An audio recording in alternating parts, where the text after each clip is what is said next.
Circuit breakers allow the flow of energy to be controlled by safely switching currents on and off at all voltage levels of the energy grid.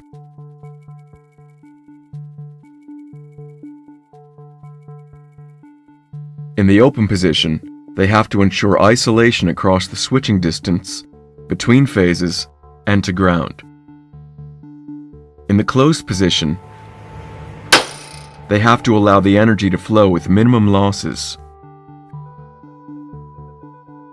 They need to be able to reliably interrupt short circuit currents without damaging themselves or adjacent equipment, even after long idling times. Different circuit breaker technologies are in use, depending on voltage level, application, and the age of their design. Current interruption takes place in interrupter chambers containing air, oil, SF6, or a vacuum.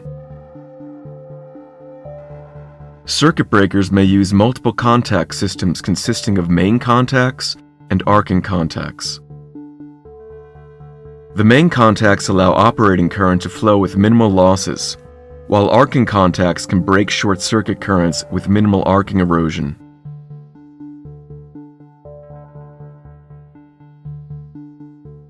The braking element is usually operated mechanically by a stored energy system. The energy that opens and closes the contacts is typically stored in a spring, hydraulic, or pneumatic device or system.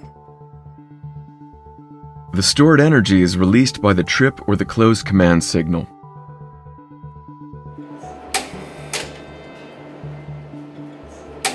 The command signal activates the trip and close coils, releasing the drive mechanism to perform the opening and closing operation.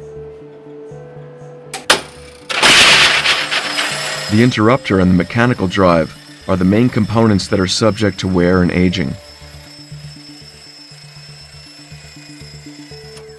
The thermal stress of load currents may cause corrosion and oxidation, and the interruption of short circuit currents erodes the contact system.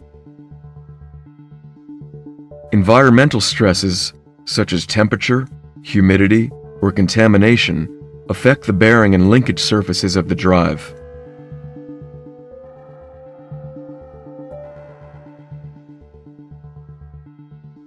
Ancillary components, such as bushings, are also subject to electrical stress aging. In order to ensure the proper operation of a circuit breaker throughout its lifetime, diagnostic tests are performed, such as resistance, timing, minimum pickup, travel, and power factor. In order to achieve the best safety conditions for the test engineer, the circuit breaker should be grounded on both sides during most of these tests. The first test usually performed on a circuit breaker is the static contact resistance in the closed position. The static contact resistance is determined by injecting a high DC current while the voltage is measured via a separate set of cables. An analysis of the opening and closing times of the circuit breaker contacts can validate mechanical performance.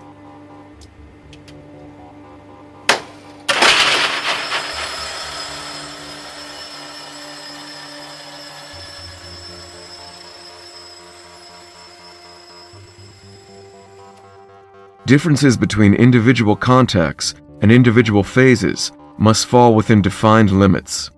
Comparing these results to factory data or earlier measurements can reveal trends.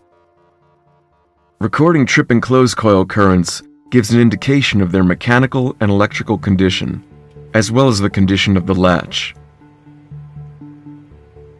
The minimum voltage, known as minimum pickup, needed to trip and close the circuit breaker is also usually measured to ensure that it can still operate in case the DC supply is weak. If the breaker is equipped with a multiple contact system, measuring the dynamic resistance during opening and closing will indicate the wear of the arcing contact.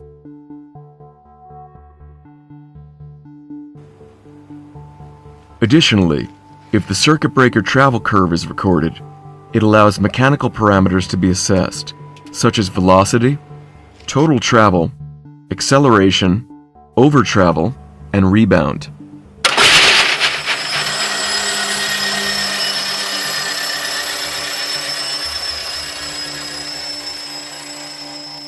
By performing these measurements, the station operator can verify that the equipment is in good working condition or can initiate maintenance activities.